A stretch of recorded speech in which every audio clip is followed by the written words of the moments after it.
Neo Destiny rounded out the Neo block of the Pokemon TCG, which had a diverse array of powerful decks. Regardless of the format, the Neo sets contributed greatly to the overall metagame. But as with any set, the iconic cards tend to overshadow some other useful cards that didn't exactly see as much play or get as much respect as they should have at the time. So as always, let's set the benchmark by looking at the best and worst cards of the set. That way we can really determine what the most underrated cards of Neo Destiny were. For the best of the set, I'm going to be saying Dark Crowbat, Dark Feraligatr, Dark Houndoom, Dark Haunter, and Dark Gengar. If you want more information on why I picked these, just check out the playlist for Base Neo and Neo On to actually see these cards in action. And these are all Dark Pokemon because Dark Pokemon had plenty of trainer support in cards like Boss's Way, Rocket's Hideout, and even the special Dark Energy cards that could be attached to them, whereas Light Pokemon weren't really given much to work with in this set, even though they were part of one of its main themes. And for the worst, I'm gonna say Shining Charizard, because I love shitting on Charizard, especially with how blatant the Pokemon Company has become with just shoving Charizard into as many products as they can to gobble up all of those fanboy dollars. But if I'm being honest and realistic, the real worst part of this set is the fact that there are 12 unknown cards, and most of them are completely useless, especially with the ruling at the time saying you could only have 4 unknown of any letter in your deck, which severely limited what you could actually do with these cards. So with that out of the way, let's get into the actual cards that I believe are the most underrated from Neo Destiny, starting with Dark Octillery. If you have watched any number of videos in my Neo On playlist, you know that I'm not a big fan of using that Giant Wave Mantine as a fire counter. Instead, I much prefer Dark Octillery, as it's a low energy water type attacker that can also utilize a lot of the same resources that dark decks were already using. So in the case of a Dark Scizor, you need a water type counter for fire types, and you're already probably going to be using the Boss's Way and Rocket's Hideout, so why not just include Dark Octillery? It's going to take up a little more space, but I think it's worth it for the efficiency. Same thing for Dark Feraligatr builds. If you're wanting a secondary attacker, Dark Octillery is a great choice. You can deal decent chip damage with Ink Blast, 20 damage for 1 energy, or even cause some disruption with Tentacle Wrap for 2 energy while you're getting your setup. So if you're running a dark type deck and you're running into a lot of fire types, give Dark Octillery a shot. The next underrated card on this list is Light Machoke, and it is a bit of a cheat because of the way Light Machoke pairs with one of the best cards from Neo Destiny, Dark Crowbat. Light Machoke's Return Home attack lets you send all of your bats back into your deck so that you can redraw them and re-evolve into Dark Golbat and Dark Crowbat over and over again. But Return Home still has plenty of function outside of Crowbat decks, as it's gonna help you protect Pokemon you have on your bench. So if you have played Unknown or Baby Pokemon on your bench, those have very low HP, they're high risk for getting knocked out by other decks like Crowbat or damage spread decks, which Neo Destiny really helped out a lot. Besides Return Home, Light Machoke can actually make a pretty decent haymaker with Gentle Kick. And if that's not enough reason to include it in a deck, then go ahead and evolve it up into the next card on this list, Light Machamp, which can serve as the core for a pretty interesting anti-meta rogue deck. First of all, if you evolve into Light Machamp on your bench, then its Pokemon Power Tag Team heals 3 damage counters off of your active Pokemon.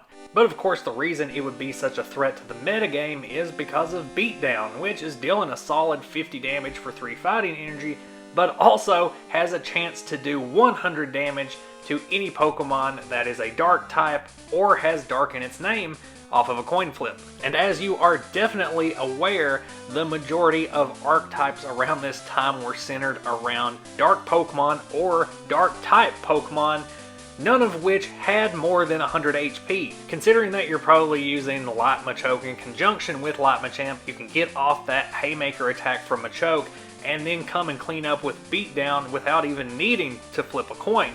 but also in some cases you'll be able to lay down some surprise beatdowns thanks to Miracle Energy. I said earlier that light Pokemon didn't really get any support, and I still maintain that because Miracle Energy only lasts for one turn, but in the case of light Machamp, it could have some usefulness because of the potential damage you're going to be dealing pretty early game depending on the setup. The next underrated card on this list is Dark Fluffy, and you'll notice just from the setup of the card it's going to look very similar to that of Dark Octillery, where you've got a decent chip damage attack for only 1 energy and high voltage, and a potentially disruptive attack for 2 energy with a little more damage and stun wave. So right off the bat, it's looking like a pretty good electric type coverage attacker that can also utilize those trainer supports like Boss's Way and Rocket's Hideout. But Dark Fluffy has the potential to be so much more disruptive because for 1 energy, you can potentially stop your opponent from playing any trainer cards next turn. That could be huge by itself if you hit that coin flip, but also Stun Wave potentially shuts down the opposing Pokemon's power on top of dealing 30 damage for 2 energy. So yeah, this gets bumped up from not just a pretty good coverage attacker to an amazing coverage attacker, especially against a lot of water type decks, including the #1 card on this underrated list that we'll get to in a minute. So it's no wonder why I chose Dark Fluffy as my electric type attacker in my Brock's Ninetales Potpourri deck. Go check out that video for more information. Up next, let's talk about another dark Pokemon, Dark Ursa, the Angry Bear. Let's take a closer look at these attacks. So first of all, we have Provoke for 1 energy. Look at your opponent's hand. If there's any baby or basic Pokemon there, you can slap them right down onto your opponent's bench. In most damage spread decks, people will just hold on to those baby Pokemon that they don't necessarily need after the initial Cleffa or so. That way you can't put damage counters on them. But Dark Ursaring says, nah. And yeah, they can do the same thing to you, but that's not gonna matter. We'll get to the why here in a second. I want to talk about Battle Frenzy while we're zoomed in on these attacks. Battle Frenzy is going to have you flip a coin for every Pokemon in play, both yours and your opponent's, and if heads you deal 20 damage to that Pokemon. By partnering with Unknown In, you don't really have to worry about damaging your own Pokemon, so you can kind of just spread that 20 damage as much as you possibly can depending on the coin flips. Now, that's not a super impressive combo, if you even want to call it that, until you consider enlisting the power of Ghosts. Considering the Pokemon powers and attacks across Dark Haunter, Dark Gengar, Dark Ursaring, and the Fossil Gengar that was reprinted in Legendary Collection, your opponent's babies and basics are not safe. Plus the Gengars help cover Dark Ursaring's weakness. So Dark Ursaring makes this list not for what it can do, but the potential it has in conjunction with a lot of other cards. The #1 most underrated card of Neo Destiny, in my opinion, might be a little bit controversial because for those that have been playing base Neo and Neo on continuously, you know this card. But for those people outside of the regular metagame circle, you probably wouldn't consider it as one of the top contenders in tournaments. Light Golduck, and the rationale is pretty simple. You can start getting off Core Blast on turn 2 if you're playing base Neo, or Miracle Energy for Neo on.